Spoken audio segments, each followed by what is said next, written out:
ਬੰਗਾਲ ਝਾਰਖੰਡ ਅਤੇ ਪੰਜਾਬ ਦੀਆਂ ਹਰ ਖਬਰਾਂ ਦੇਸ਼ ਤੋਂ ਲੈ ਕੇ ਵਿਦੇਸ਼ ਦੀਆਂ ਹਰ ਹਲਚਲਾਂ ਗੱਲ ਹੋਵੇਗੀ ਗੁਰਬਾਣੀ ਵਿਚਾਰ ਦੀ ਸਿੱਖੀ ਸਿਧਾਂਤਾਂ ਦੀ ਪੰਜਾਬੀਆਂ ਅਤੇ ਸਿੱਖਾਂ ਦੇ ਹੱਕ ਦੀ ਗੱਲ ਪੰਜਾਬੀ ਪੋਸਟ ਹਰ ਦਿਨ ਬੰਗਾਲ SDTV ਤੇ।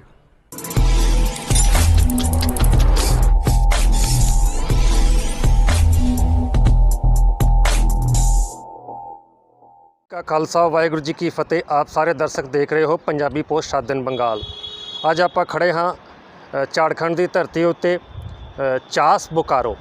ਜੀ ਹਾਂ, ਇਹ ਉਹੀ ਧਰਤੀ ਹੈ ਜਿੱਥੇ 1984 ਵਿੱਚ ਸਿੱਖ ਕਤਲੇਆਮ ਜੋ ਕਿ ਕਾਫੀ ਸੰਖਿਆ ਵਿੱਚ ਸਿੱਖਾਂ ਨੂੰ ਜੋ ਕਤਲ ਕੀਤਾ ਗਿਆ ਸੀ ਉਹ 84 ਦੀ ਇਹ ਸਮੇਂ ਵਿੱਚ ਇੱਥੇ ਹੋਇਆ ਸੀ।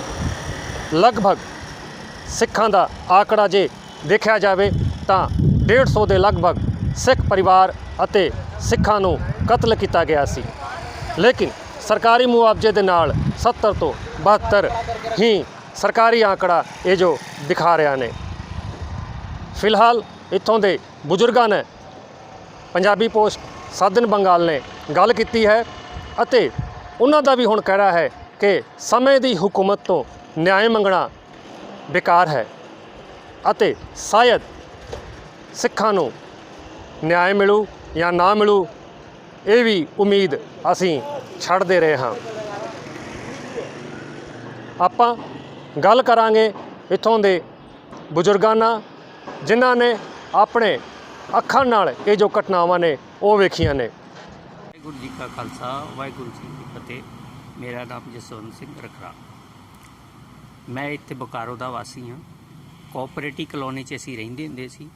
ਚਾਸ ਮੇਨ ਰੋਡ ਦੇ ਉੱਤੇ ਰੋਮਰ ਸਿਲਾਈ ਮਸ਼ੀਨ ਦੇ ਨਾਲ ਮੇਰੀ ਦੁਕਾਨ ਸੀ। ਜਦੋਂ ਮੈਂ 84 ਹੋਇਆ ਸਾਨੂੰ ਉਦੋਂ ਇਹਨਾਂ ਨੇ ਘਰਾਂ 'ਚੋਂ ਫੜ ਕੇ ਲੈ ਕੇ ਗਏ। ਕਿੱਦਾਂ ਵੀ ਕਿਸ ਤਰੀਕੇ ਨਾਲ ਅਸੀਂ ਰਾਤ ਦੇ 12-1 ਵਜੇ ਭੈਣ ਭਰਾ ਸੀ ਅਸੀਂ ਇੱਥੋਂ ਨਿਕਲ ਕੇ ਸੰਜੀਵਰ ਸਕੂਲ 'ਚ ਚਲੇ ਗਏ। ਉੱਥੇ ਸਾਨੂੰ ਖਬਰ ਮਿਲੀ ਕਿ ਤੁਹਾਡੀ ਦੁਕਾਨ ਲੁੱਟੀ ਗਈ। ਇੱਥੇ ਦਰੋਗਾ ਹੁੰਦਾ ਸੀ, ਉਹ ਥੋੜ੍ਹੀ ਜਿਹੀ ਉਹਨਾਂ ਪਰਿਚੈ ਸੀ। ਉਹਨੇ ਕਿਹਾ ਕਿ ਹਾਂ ਤੁਹਾਡੀ ਦੁਕਾਨ ਲੁੱਟੀ ਗਈ ਹੈ। ਉਹ ਫਿਰ ਅਸੀਂ ਘਰ ਆ ਕੇ ਦੇਖਿਆ ਸਾਡੇ ਘਰ ਵੀ ਲੁੱਟੇ ਗਏ ਹੋਏ ਸੀ। ਸਾਰਾ ਪੈਸਾ ਗਹਿਣਾ ਜਿੰਨਾ ਜੇਵਰ ਸੀ ਹੋਰ ਸਾਡਾ ਘਰ ਦਾ ਸਮਾਨ ਸਾਰਾ ਲੈ ਗਏ ਸੀ। ਅਸੀਂ ਉਦੋਂ ਕੋਆਪਰੇਟਿਵ ਕਲੋਨੀ 'ਚ 283 'ਚ ਰਹਿੰਦੇ ਸੀ ਅਸੀਂ। ਇਸ ਬਾਰੇ ਜਿਵੇਂ ਕਤਲੇਆਮ ਬਾਰੇ ਕੋਈ ਇਦਾਂ ਦੀ ਘਟਨਾਵਾਂ ਜੋ ਆਪ ਜੀ ਨੇ ਵੇਖੀ ਹੋਵੇ, ਕਿੱਦਾਂ ਦਾ ਮਾਹੌਲ ਸੀ ਉਦੋਂ? ਮਾਹੌਲ ਤੇ ਕਹੇ ਪੁੱਛੋ ਕੁਛ ਨਾ ਤੁਸੀਂ, ਇੰਨਾ ਜ਼ਿਆਦਾ ਖਰਾਬ ਸੀ। ਜਿਹਨਾਂ ਮਿਲਦਾ ਸੀ ਉਹਨੂੰ ਕੱਟ ਦਿੰਦੇ, ਉਹਦੇ ਪਿੱਛੇ ਦੌੜਦੇ ਸੀ। ਜੇ ਉਹ ਬਚ ਗਿਆ ਦੌੜ ਕੇ ਤਾਂ ਬਚ ਗਿਆ, ਨਹੀਂ ਤਾਂ ਉਹਨਾਂ ਫੜ ਕੇ ਢਾ ਲਿਆ, ਉੱਥੇ ਉਹਨੇ ਜਾਨ ਮਾਰ ਦਿੱਤੀ ਉਹਨਾਂ ਦੀ। ਸ਼ਰੇਆਮ ਇੱਦਾਂ ਦਾ ਉਹ ਕੰਮ ਹੋ ਰਿਹਾ ਸੀ। ਅਸੀਂ ਫਿਰ ਜਦ ਕਿਹਾ ਨਾ ਸਾਨੂੰ ਰਾਤ ਦੇ 12-1 ਵਜੇ ਸੰਜੀਵਰ ਸਕੂਲ 'ਚ ਲੈ ਗਏ। ਫਿਰ ਉਸ ਤੋਂ ਬਾਅਦ ਅਸੀਂ ਨਹੀਂ ਨਿਕਲੇ। ਉਹ ਵੀ ਦੋਗਰ ਨੂੰ ਕਹਿ ਕੇ ਘਰ ਵੇਖਣ ਵਾਸਤੇ ਉਹਨੇ ਕਿਹਾ ਕਿ ਜਾ ਕੇ ਘਰ ਤੁਸੀਂ ਦੇਖ ਲਓ, ਆਪਣਾ ਤਾਲਾਬੰਦੀ ਕਰ ਦਿਓ, ਕੀ ਤੁਹਾਡਾ ਗਿਆ FR ਲੌਜ ਕਰਵਾ ਦਿਓ। ਉਹ ਪੇਪਰ ਅਸੀਂ FR ਲੌਜ ਸੰਜੀਵਰ ਸਕੂਲ 'ਚ ਹੀ ਦਿੱਤੇ ਆ।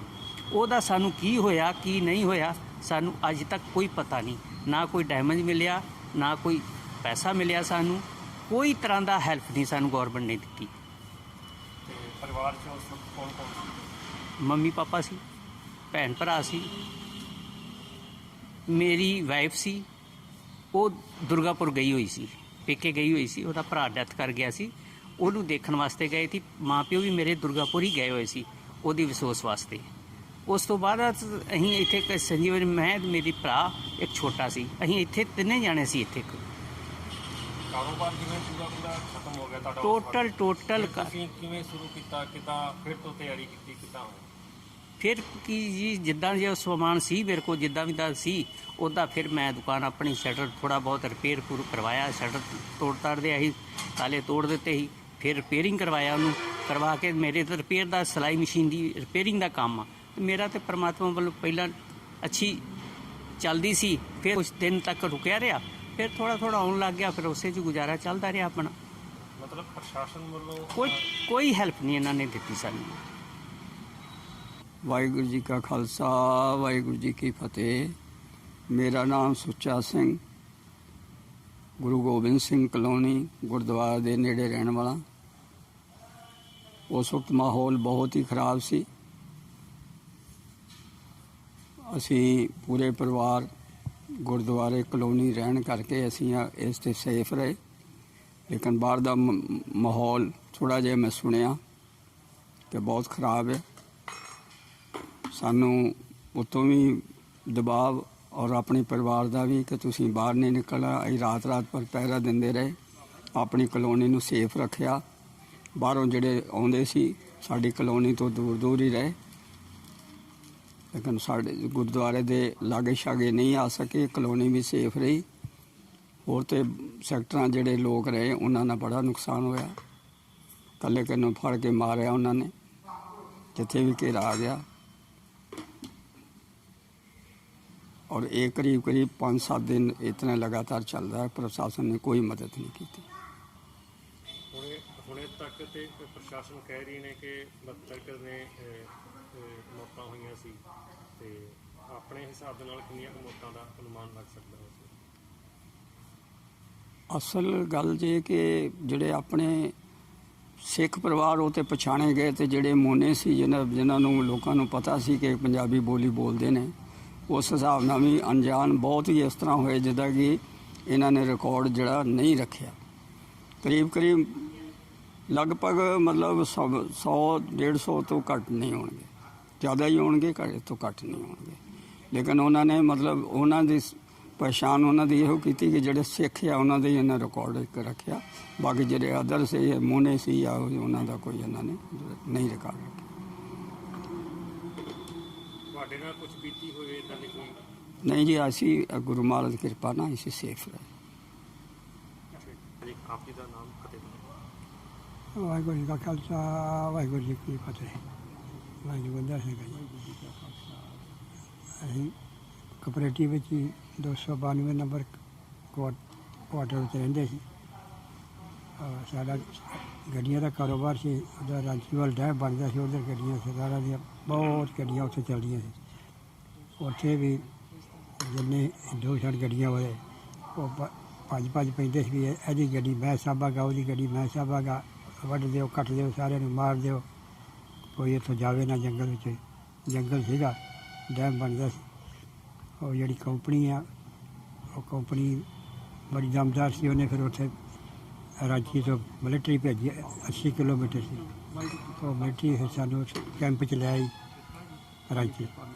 ਉੱਥੇ ਰਹੇ, ਲੇਕਿਨ ਰੇਡੀਓ ਹੁੰਦੇ ਸੀ ਕਿਸੇ ਕੋਲ, ਰੇਡੀਓ ਖਬਰਾਂ ਆਉਂਦੀਆਂ ਕਿ ਬਕਾਰੋ ਬੜੀ ਲੁੱਟ ਮਾਰ ਬਹੁਤ ਵੱਧ ਘੱਟ ਹੋ ਗਈ ਆ, ਬਹੁਤ। ਕੋਈ ਘਰ ਛੱਡਿਆ ਨਹੀਂ, ਕੋਈ ਦੁਕਾਨ ਕਿਸੇ ਦੀ ਛੱਡੀ ਨਹੀਂ ਹੈ, ਸਭ ਜਲਾਤੀਆਂ। ਸਾਡੇ ਘਰ ਦੇ ਪਰਿਵਾਰ ਬੱਚੇ ਜਿਹੜੇ ਆ ਉਹ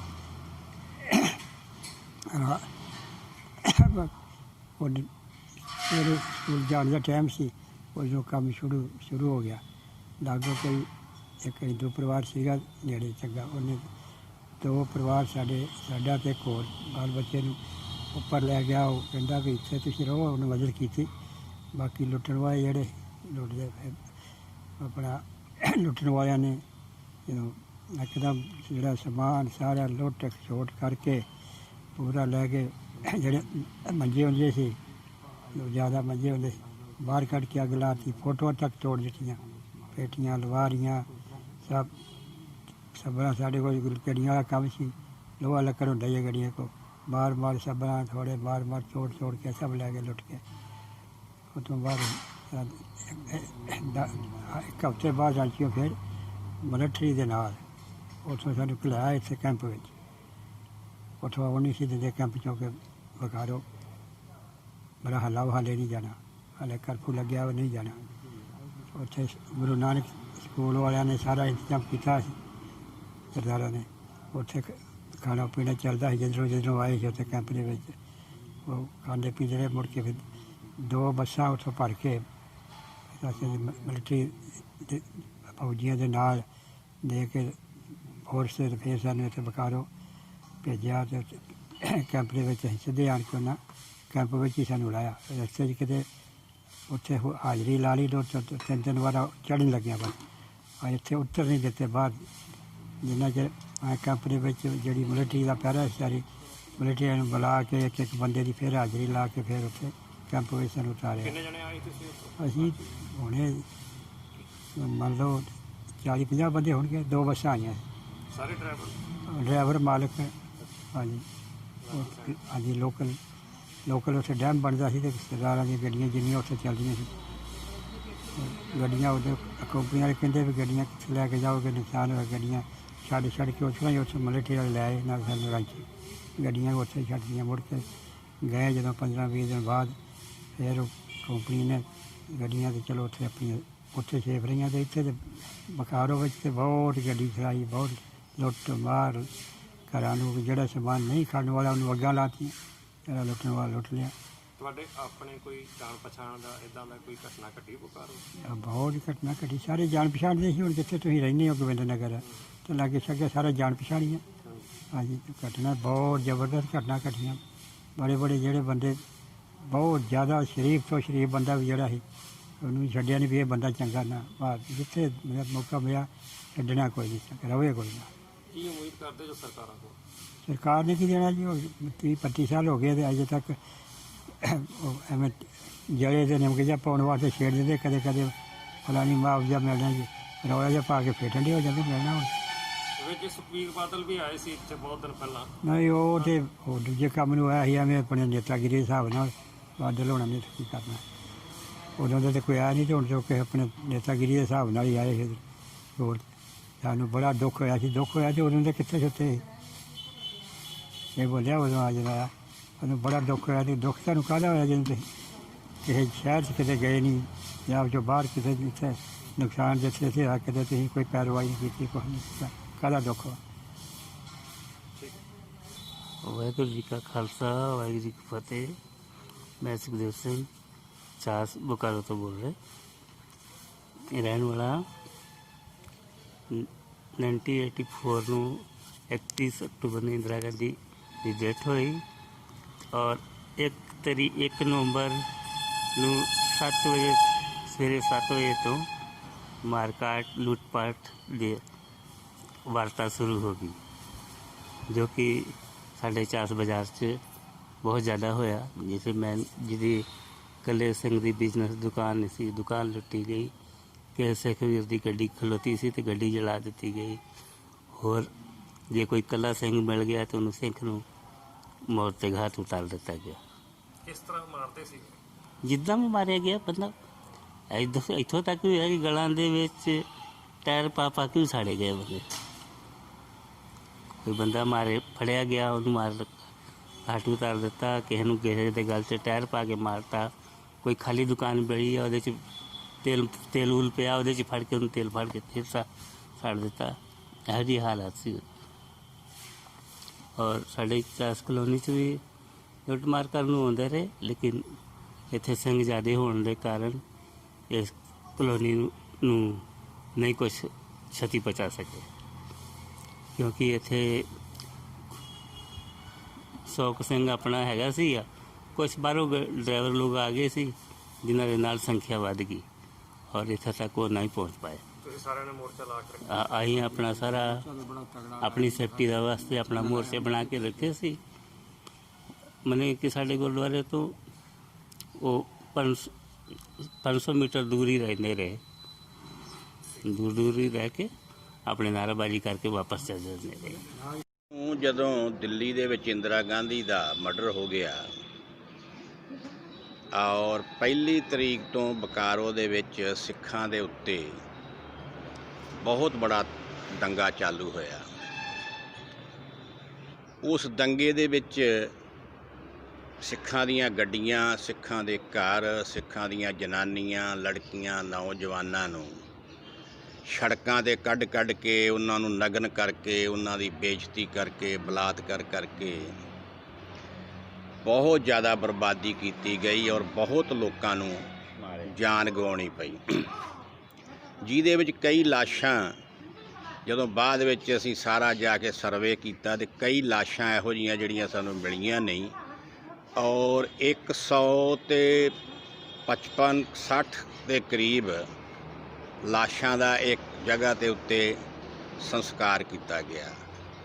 ਇਹ ਏਡੇ ਭੈੜੇ 1 ਔਰ 2 ਔਰ 3 ਅਕਤੂਬਰ ਏਡਾ ਵੱਡਾ ਬਾੜਾ ਦਿਨ ਨਵੰਬਰ ਆ ਗਿਆ ਸੀ ਨਾ ਫਿਰ ਨਵੰਬਰ 1 2 3 ਨਵੰਬਰ ਇੱਕ ਇੰਨਾ ਦੁਰਦਸ਼ਾ ਸਿੱਖਾਂ ਦੀ ਹੋਈ ਸੀ ਕਿ ਸਿੱਖਾਂ ਨੂੰ ਇਸ ਤਰ੍ਹਾਂ ਸੀਗਾ ਕਿ ਜਿਵੇਂ ਮੁਸਲਮਾਨਾਂ ਦੇ ਸਮੇਂ ਦੇ ਉੱਤੇ ਸਿੱਖ ਨੂੰ ਲੱਭ ਕੇ ਮਾਰਨ ਵਾਲਾ ਵੀ ਸੀ ਨਹੀਂ ਆਪਣੇ ਅੱਖੀਂ ਵੇਖਿਆ ਕਿ ਜਿਹੜਾ ਸਿੱਖ ਨੂੰ ਮਾਰ ਕੇ ਲਿਆਊਗਾ ਉਹਨੂੰ ਇਨਾਮ ਦਿੱਤਾ ਜਾਏਗਾ। ਸੋ ਇਹ ਜੋ ਘਟਨਾ ਹੋਈ ਬਹੁਤ ਦੁਖਦ ਸੀ ਔਰ ਬਹੁਤ ਸ਼ਰਮਨਾਕ ਸੀ, ਕਿਉਂਕਿ ਸਿੱਖਾਂ ਨੂੰ ਇਸ ਚੀਜ਼ ਦਾ ਬੜਾ ਰੋਸ਼ ਆ ਕਿ ਜਿਨ੍ਹਾਂ ਨੇ ਆਪਣੇ ਗੁਰੂਆਂ ਤੋਂ ਲੈ ਕੇ ਇਸ ਧਰਮ ਦੀ ਖਾਤਰ ਲੋਕਾਂ ਦੀਆਂ ਬੇਇੱਜ਼ਤੀਆਂ ਦੇ ਖਾਤਰ ਆਪਣੀਆਂ ਜਾਨਾਂ ਦਿੱਤੀਆਂ, ਆਪਣੇ ਆਪ ਨੂੰ ਕੁਰਬਾਨ ਕੀਤਾ, ਔਰ ਉਹਨਾਂ ਹੀ ਸਿੱਖਾਂ ਦੀਆਂ ਲੜਕੀਆਂ ਨੂੰ ਜਿਵੇਂ ਕਿ ਮੁਸਲਮਾਨ ਪਹਿਲੇ ਕਰਦੇ ਰਹੇ ਉਸੇ ਤਰ੍ਹਾਂ ਹੀ ਸਿੱਖਾਂ ਦੀਆਂ ਲੜਕੀਆਂ ਦੇ ਨਾਲ ਸਾਡੇ ਨਾਲ ਵੀ ਹੋਇਆ। ਇਹ ਬਹੁਤ ਬੜੀ ਦੁੱਖ ਦੀ ਬਾਤ ਆ। ਔਰ ਫਿਰ ਜਦੋਂ ਕਾਫੀ ਦੁਬਾਰਾ ਸਰਕਾਰ ਮਨਮੋਹਨ ਸਿੰਘ ਪ੍ਰਧਾਨ ਮੰਤਰੀ ਬਣੇ, ਉਹ ਬਕਾਰੋ ਵਿੱਚ ਆਏ, ਅਸੀਂ ਉਹਨਾਂ ਨੂੰ ਮਿਲੇ। ਜਦੋਂ ਅਸੀਂ ਉਹਨਾਂ ਨੂੰ ਸਾਰਾ ਇਹ ਹਾਲ ਦੱਸਿਆ ਤੇ ਸਰਦਾਰ ਮਨਮੋਹਨ ਸਿੰਘ ਉਸ ਵੇਲੇ ਦੇ ਪ੍ਰਧਾਨ ਮੰਤਰੀ ਸਨ, ਉਹਨਾਂ ਨੇ ਸਿੱਖਾਂ ਦੀਆਂ ਜ਼ਖਮਾਂ 'ਤੇ ਮਲਮ ਲਾਉਣ ਵਾਸਤੇ ਕਾਫੀ ਲੋਕਾਂ ਨੂੰ ਰਹਿਤ ਸਮੱਗਰੀ ਦਿੱਤੀ। ਲੇਕਿਨ ਕੁਛ ਐਸੇ ਲੋਕ ਸੀ ਜਿਨ੍ਹਾਂ ਨੇ ਆਪਣੇ ਸਵਾਰਥ ਵਾਸਤੇ ਚੰਗੀ ਤਰ੍ਹਾਂ ਉਹ ਸਮੱਗਰੀ ਵਰਤਣ ਨਹੀਂ ਹੋਣ ਦਿੱਤੀ, ਔਰ ਜਿਹੜੇ ਗਰੀਬ ਸੀ ਜਿਨ੍ਹਾਂ ਨੂੰ ਮਾਰਾਂ ਪਈਆਂ ਸੀ ਉਹ ਲੋਕ ਵਾਂਝੇ ਰਹਿ ਗਏ। ਇਸ ਕਰਕੇ ਅਜੇ ਵੀ ਲੋਕਾਂ ਦੇ ਜ਼ਖਮ ਹਰੇ ਹੋ ਜਾਂਦੇ ਨੇ ਜਦੋਂ ਇਹ 1 2 3 ਨਵੰਬਰ ਆਉਂਦਾ। ਅੱਜ ਵੀ ਲੋਕਾਂ ਦੇ ਖੂਨ ਦੇ ਵਿੱਚ ਖੂਨ ਉਛਲਦਾ ਕਿ ਸਾਡੇ ਨਾਲ ਕੀ ਹੋਇਆ ਸੀ ਜਦੋਂ ਇਸ ਚੀਜ਼ ਨੂੰ ਟੀਵੀਆਂ 'ਤੇ ਵੇਖਦੇ ਹਾਂ 1 2 ਨਵੰਬਰ ਨੂੰ। ਅੱਜ ਵੀ ਸਾਨੂੰ ਉਹ ਦਿਨ ਯਾਦ ਆਉਂਦੇ ਨੇ ਜਿਹੜੇ ਕਿ ਅਸੀਂ ਰਹਿੰਦੀ ਆਪਣੀ ਜ਼ਿੰਦਗੀ ਤੱਕ ਭੁੱਲ ਨਹੀਂ ਸਕਦੇ। ਉਦੋਂ ਦਾ ਜੋ ਮਾਹੌਲ ਸੀ ਜੀ, ਜਿਵੇਂ ਕਾਰੋਬਾਰ ਦੇ ਕਈ ਆਪਣੇ ਕਾਰੋਬਾਰ ਸੀ, ਕਿੱਦਾਂ ਦਾ ਕੀ ਕੀਤਾ ਸਾਰਿਆਂ ਨੇ ਕਾਰੋਬਾਰ ਜਿਹੜਾ ਸਾਰਾ ਸਿੱਖਾਂ ਦਾ ਸੀ ਇੱਕਦਮ ਨਸ਼ਟ ਕਰ ਦਿੱਤਾ ਸੀ। ਜਿਹੜੀਆਂ ਗੱਡੀਆਂ ਸਿੱਖਾਂ ਦੇ ਗੁਰੂ ਗੋਬਿੰਦ ਸਿੰਘ ਦੀ ਫੋਟੋ ਲੱਗੀ ਹੋਈ ਸੀ, ਤਮਾਮ ਜਿਹੜੀਆਂ ਇਹਨਾਂ ਦੇ ਸਾਹਮਣੇ ਆਈਆਂ ਸਭ ਸਾੜ ਦਿੱਤੀਆਂ, ਡਰਾਈਵਰਾਂ ਨੂੰ ਮਾਰ ਦਿੱਤਾ, ਗੱਡੀਆਂ ਮਾਲ ਸਮੇਤ ਸਾੜ ਦਿੱਤੀਆਂ। ਬਹੁਤ ਦੁਰਦਸ਼ਾ ਹੋਈ ਔਰ ਬਹੁਤ ਤੇ ਟਰਾਂਸਪੋਰਟਰ ਜਾਂ ਬਹੁਤ ਬਿਜ਼ਨਸਮੈਨ ਉਸ ਵੇਲੇ ਛੱਡ ਕੇ ਤੇ ਆਪਣੇ ਧੰਦਿਆਂ ਨੂੰ ਵਿੱਚ ਜਿਹੜਾ ਬਚ ਗਿਆ ਸੀ ਪੰਜਾਬ ਨੂੰ ਸ਼ਿਫਟ ਕਰ ਗਏ ਸੀ। ਆਸਤੇ ਫਿਰ ਦੁਬਾਰਾ ਜਦੋਂ ਕਿ ਪੰਜਾਬ ਦੇ ਵਿੱਚ ਟਰਾਂਸਪੋਰਟ ਦਾ ਕੰਮ ਚੰਗਾ ਨਹੀਂ ਚੱਲ ਸਕਿਆ ਤੇ ਦੁਬਾਰਾ ਫਿਰ ਆਸਤੇ ਆਪਣੀ ਰੋਟੀ ਦੀ ਖਾਤਰ ਫਿਰ ਆ ਕੇ ਆਪਣੇ ਜਗ੍ਹਾ ਤੇ ਫਿਰ ਵਸੇ। ਇੱਥੋਂ ਦੇ ਜਿਹੜੇ ਇਸ ਕਾਂਡ ਵਿੱਚ ਕਤਲੇਆਮ ਵਿੱਚ ਦੋਸ਼ੀ ਸੀ, ਹਾਂ, ਉਹਨਾਂ ਦੇ ਉੱਤੇ ਕੋਈ ਕਾਰਵਾਈ ਤੇ ਹੋਈ ਲੋਕਾਂ ਦੇ ਉੱਤੇ, ਪਰ ਜਿਨ੍ਹਾਂ ਦੇ ਉੱਤੇ ਕੋਈ ਪ੍ਰੂਫ ਨਹੀਂ ਕਰ ਸਕੇ, ਜਿਨ੍ਹਾਂ ਦੇ ਲੋਕ ਮਰ ਗਏ, ਲੋਕ ਚਲੇ ਗਏ, ਕੋਈ ਗਵਾਹੀਆਂ ਨਹੀਂ ਦੇ ਸਕੇ ਜਾਂ ਕਈਆਂ ਨੇ ਡਰਦਿਆਂ ਦੁਬਾਰਾ ਗਵਾਹੀਆਂ ਨਹੀਂ ਦਿੱਤੀਆਂ, ਇਸ ਕਰਕੇ ਕਿਸੇ ਨੂੰ ਇਨਸਾਫ ਨਹੀਂ ਮਿਲਿਆ ਔਰ ਕੇਸ ਜਿਹੜੇ ਉਹ ਸਾਰੇ ਲੋਕ ਦੁਬਾਰਾ ਬਰੀ ਹੋ ਗਏ ਔਰ ਬਾਹਰ ਆ ਗਏ। ਉਹਨਾਂ ਵੱਲੋਂ ਆਪਣੇ ਸਿੱਖਾਂ ਨੂੰ ਕੋਈ ਧਮਕੀਆਂ ਵਗੈਰਾ ਵੀ ਮਿਲਦੀਆਂ ਰਹੀਆਂ ਲਗਾਤਾਰ? ਧਮਕੀਆਂ ਤੇ ਜਿਨ੍ਹਾਂ ਨੂੰ ਮਿਲਦੀਆਂ ਰਹੀਆਂ ਹੋਣਗੀਆਂ, ਲੇਕਿਨ ਮੈਨੂੰ ਇਹਦੀ ਜਾਣਕਾਰੀ ਨਹੀਂ। ਮੈਂ ਜੋ ਹਕੀਕਤ ਜਾਣਦਾ ਕਿ ਧਮਕੀ ਮਿਲੀ ਕਿ ਡਰ ਕੇ ਮਾਰੇ ਨਹੀਂ ਗਵਾਹੀ ਦਿੱਤੀ, ਕੀ ਹੋਇਆ, ਲੇਕਿਨ ਜੋ ਮੈਂ ਸੁਣਿਆ ਕਿ ਅਸੀਂ ਡਰਦੇ ਮਾਰੇ ਵੀ ਸਾਨੂੰ ਦੁਬਾਰਾ ਨਾ ਮਾਰ ਦਿੱਤਾ ਜਾਏ, ਇਸ ਕਰਕੇ ਅਸੀਂ ਗਵਾਹੀਆਂ ਨਹੀਂ ਦਿੱਤੀਆਂ। ਮੇਰਾ ਨਾਮ ਅਮਰਜੀਤ ਸਿੰਘ, ਮੈਂ ਕਰੀਬ ਇੱਥੋਂ 50 ਸਾਲ ਤੋਂ ਰਹਿ ਰਿਹਾ। 1984 ਦੇ ਦੰਗੇ ਦੇ ਵੀ ਅਸੀਂ ਜਾਣੂ ਹਾਂ, ਜਿਨ੍ਹਾਂ ਦੇ ਵਿੱਚ ਇੱਥੋਂ ਦੇ ਇੰਦਰਾ ਦੇ ਮਰਨ ਤੋਂ ਬਾਅਦ ਇੱਥੋਂ ਦੀ ਜਨਤਾ ਜਿਸ ਤਰ੍ਹਾਂ ਕਿ ਪੀਐਨ ਤ੍ਰਿਪਾਠੀ ਹੋਰ ਜਿੰਨੇ ਹੈਗੇ ਸੀ, ਇਹਨਾਂ ਨੇ ਇੱਥੋਂ ਦੀ ਪਬਲਿਕ ਨੂੰ ਤੇਲ ਵੰਡ ਕੇ ਹੋਰ ਸਮੱਗਰੀਆਂ ਇਹੋ ਜਿਹੀਆਂ ਵਿਸਫੋਟਕ ਦੇ ਕੇ ਉਹਨਾਂ ਦੇ ਘਰਾਂ ਨੂੰ ਬਰਬਾਦ ਕੀਤਾ। ਐਸੋ ਤਰ੍ਹਾਂ ਕਿ ਆਪਣੇ ਸਿੱਖਾਂ ਦੇ ਬੰਦਿਆਂ ਨੂੰ ਜਿੱਥੇ ਵੀ ਪਕੜ ਕੇ ਉਹਨਾਂ ਦੇ ਗਲਾਂ ਦੇ ਵਿੱਚ ਉਹਨਾਂ ਨੇ ਟਾਇਰ ਪਾ ਕੇ ਜਲਾ ਦਿੱਤੇ, ਉੱਤੇ ਤੇਲ ਪਾ ਕੇ ਜਲਾ ਦਿੱਤਾ। ਇਹੋ ਜਿਹੀ ਹਕੀਕਤ ਜਿਹੜੀ ਅਸੀਂ ਵੇਖ ਕੇ ਕੋਲ ਬਰਦਾਸ਼ਤ ਤੋਂ ਬਾਹਰ ਸੀ, ਪਰ ਅਸੀਂ ਕੋਈ ਅਤੁੱਛ ਰਹਿਣ ਕਰਕੇ ਇੱਥੇ ਕੋਈ ਐਸੀ ਅਸੀਂ ਕੰਮ ਨਹੀਂ ਕਰ ਪਾ ਰਹੇ ਸੀ। ਫਿਰ ਵੀ ਜਦੋਂ 3-4 ਤਰੀਕ ਹੋਈ ਆ, ਉਸ ਤੋਂ ਬਾਅਦ ਬਾਹਰੋਂ ਮਿਲਟਰੀ ਆਈ ਆ, ਉਦੋਂ ਇਹ ਸ਼ਾਂਤ ਹੋਇਆ। ਸ਼ਾਂਤ ਹੋਣ ਤੋਂ ਬਾਅਦ ਜਿੰਨੇ ਵੀ ਇਹ ਹੈਗੇ ਸੀ, ਜਿੰਨੀਆਂ ਵੀ ਲਾਸ਼ਾਂ ਸੀ, ਇਹਨਾਂ ਦਾ ਫਿਰ ਉੱਥੇ ਅਸੀਂ ਵੀ ਗੜਗਾ 'ਤੇ ਸੰਸਕਾਰ ਕੀਤਾ ਹੈ। ਬਾਕੀ ਆ ਕਿ ਇੱਥੋਂ ਜਿੰਨਾ ਵੀ 84 ਦਾ ਦੰਗਾ ਹੋਇਆ, ਇਹ ਦੁਖਦਾਇਕ ਹੈ। ਇੱਥੋਂ ਦੀਆਂ ਬੀਬੀਆਂ, ਇੱਥੋਂ ਬੱਚੇ ਬਹੁਤ ਹੀ ਇਸ ਵਕਤ ਵੀ ਦਰਦਨਾਕ ਦੇ ਵਿੱਚ ਗੁਜ਼ਰ ਰਹੇ। ਹਜੇ ਤੱਕ ਜਿਹੜੀ ਕੁਝ ਮੁਆਵਜ਼ੇ ਦੇ ਉੱਤੇ ਵੀ ਆਸ ਕਰ ਰਹੇ ਨੇ ਪਰਿਵਾਰ। ਇਸ ਮੁਆਵਜ਼ੇ ਤੋਂ ਪਹਿਲਾਂ ਜਿਸ ਤਰ੍ਹਾਂ ਸਰਕਾਰ ਨੇ 30,000 ਰੁਪਇਆ ਦਿੱਤਾ, ਫਿਰ 3 ਲੱਖ ਰੁਪਇਆ ਦਿੱਤਾ ਉਸ ਵੇਲੇ ਦੀ ਸਰਕਾਰ ਨੇ। ਉਹ ਦਿੱਤਾ। ਉਸ ਤੋਂ ਬਾਅਦ ਮੋਦੀ ਸਰਕਾਰ ਆਉਣ ਤੋਂ ਬਾਅਦ ਇਹਨਾਂ ਨੇ ਜਿੰਨੇ ਵਿਡੋ ਸੀ ਇਹਨਾਂ ਨੂੰ 5-5 ਲੱਖ ਰੁਪਈਆ ਉੱਤੋਂ ਸਰਕਾਰ ਤੋਂ ਦੇਣਾ ਕੀਤਾ। ਉਹਦੇ ਵਿੱਚ ਵੀ ਵਿਤਰਨ ਕਰਨ ਦੇ ਵਿੱਚ ਕਾਫੀ ਕਠਿਨਾਈਆਂ ਆਈਆਂ, ਜਿਹਦੇ ਵਿੱਚ ਜਿਹੜੀ ਕਮੇਟੀ ਬਣੀ ਉਹਨਾਂ ਨੇ ਆਪਣੇ ਹੀ ਪਰਿਵਾਰ ਦੇ ਵਿੱਚੋਂ, ਆਪਣੇ ਹੀ ਸਿੱਖ ਸਮਾਜ ਦੇ ਬੀਬੀਆਂ ਕੋਲੋਂ ਪੈਸੇ ਇਕੱਤਰਿਤ ਕਰਕੇ ਔਰ ਉਹਨਾਂ ਤੋਂ ਪੈਸੇ ਲੈ ਲਏ, ਫਿਰ ਮੁਆਵਜ਼ਾ ਨਹੀਂ ਦਵਾਇਆ। ਕਾਫੀ ਕਠਿਨਾਈ ਆਈ, ਜਿਹਦੇ ਕਿ ਸਾਨੂੰ ਸਾਲ 1.5 ਸਾਲ ਹੋਰ ਲੱਗ ਗਿਆ, ਜਿਹਦੇ ਕਰਕੇ ਹੁਣ ਕਰੀਬ 62 ਕੁ ਬੰਦਿਆਂ ਨੂੰ ਪੈਸੇ ਜੋ ਹੈ ਇਹ ਮਿਲ ਚੁੱਕੇ ਆ। ਬਾਕੀ 8-10 ਕੁ ਜਾਣੇ ਹੈ ਨੇ ਜਿਨ੍ਹਾਂ ਨੂੰ ਅਜੇ ਤੱਕ ਕੋਈ ਪੈਸਾ ਨਹੀਂ ਮਿਲਿਆ, ਨਾ ਉਹ ਅਜੇ ਤੱਕ ਹਾਜ਼ਰੀ ਹੋਏ ਨੇ ਜਾਂ ਉਹਨਾਂ ਦੇ ਪਰਿਵਾਰ ਕੋਈ ਨਹੀਂ ਆਇਆ, ਇਸ ਕਰਕੇ ਉਹਨਾਂ ਨੂੰ ਪੈਸਾ ਅਜੇ ਤੱਕ ਨਹੀਂ ਮਿਲ ਸਕਿਆ। ਸਰਕਾਰੀ ਆંકੜਾ ਤੇ 70-72 ਦੱਸ ਰਹੇ ਨੇ। ਬਸ ਸਰਕਾਰ ਆਪਣੇ ਸਿੱਖਾਂ ਕੋ ਕੀ ਆંકੜਾ ਨੇ ਕਿ ਕਿੰਨੇ ਕੁ ਹੋਏ ਸੀ ਉਦੋਂ? ਆંકੜਾ ਤਾਂ ਕਾਫੀ ਆ, 100 ਤੋਂ ਉੱਪਰ ਆંકੜਾ ਆ, 100 ਤੋਂ ਉੱਪਰ ਆંકੜਾ ਆ, ਜਿਹੜੇ ਕਿ ਇੱਧਰੋਂ ਉੱਧਰੋਂ 150-55 ਜਿਹੜੇ ਕਿ ਆંકੜਾ ਸੀਗਾ। ਲੇਕਿਨ ਕਹਿਣ ਦਾ ਮਤਲਬ ਹੈ ਕਿ ਜਿਹੜੇ ਹੁਣ ਸਰਕਾਰ ਦੇ ਕੋਲ ਆ, ਸਰਕਾਰਾਂ ਨੇ ਦਬਾ ਦਿੱਤੇ ਸਾਰੇ। ਜਿਹੜੇ ਸਾਹਮਣੇ ਆ ਗਏ, ਜਿਹੜੇ ਇੱਥੋਂ ਦੇ ਰਹਿਣ ਵਾਲੇ ਜਿਹੜੇ ਬਾਹਰ ਸੀਗੇ, ਉਹਨਾਂ ਨੇ ਕਿਸੇ ਤਰ੍ਹਾਂ ਦਾ ਕਲੇਮ ਨਹੀਂ ਕੀਤਾ, ਇਸ ਕਰਕੇ ਉਹ ਬਾਹਰ ਰਹਿ ਗਏ ਇਸ ਆંકੜੇ ਤੋਂ। ਜਿਹੜੇ ਇੱਥੋਂ ਬੋਕਾਰੋ ਦੇ ਸੀ ਇਹਨਾਂ ਦਾ ਹੀ ਆંકੜਾ ਇਹ ਸਾਰਾ ਹੈਗਾ। ਉਹਨਾਂ ਦੇ ਜਿਹੜੇ 72 ਬੰਦੇ ਆ ਇਹਨਾਂ ਦੇ ਹੀ ਪੈਸੇ ਇਹਨਾਂ ਨੂੰ ਮਿਲੇ ਆ। ਬਾਕੀ ਇਹਦੇ ਵਿੱਚ ਸਰਕਾਰ ਨੇ ਜਿਹਨਾਂ ਦੇ ਉੱਤੇ ਕੇਸ ਆ ਉਹਨਾਂ ਦੇ ਉੱਤੇ ਕੋਈ ਐਸੀ ਮਤਲਬ ਦਬਾਅ ਨਹੀਂ ਪਾਇਆ, ਜਾਂ ਉਹਦਾ ਕੀ ਆ ਕਿ ਜਿਹੜੇ ਇੱਥੋਂ ਦੇ ਰਹਿਣ ਵਾਲੇ ਸੀ ਉਹਨਾਂ ਨੇ ਨਾ ਸਿੱਖਾਂ ਕੌਮ ਤੇ ਦਬਾਅ ਪਾਇਆ ਹੋਏਗਾ ਤਾਂ ਕਿ ਗਵਾਹੀਆਂ ਨਹੀਂ ਦੇ ਸਕੇ। ਇਸ ਕਰਕੇ ਕੋਈ ਕੇਸ ਕਿਸੇ ਤਰ੍ਹਾਂ ਦੀ ਉਹਨਾਂ ਨੂੰ ਕੋਈ ਦਿੱਕਤ ਨਹੀਂ।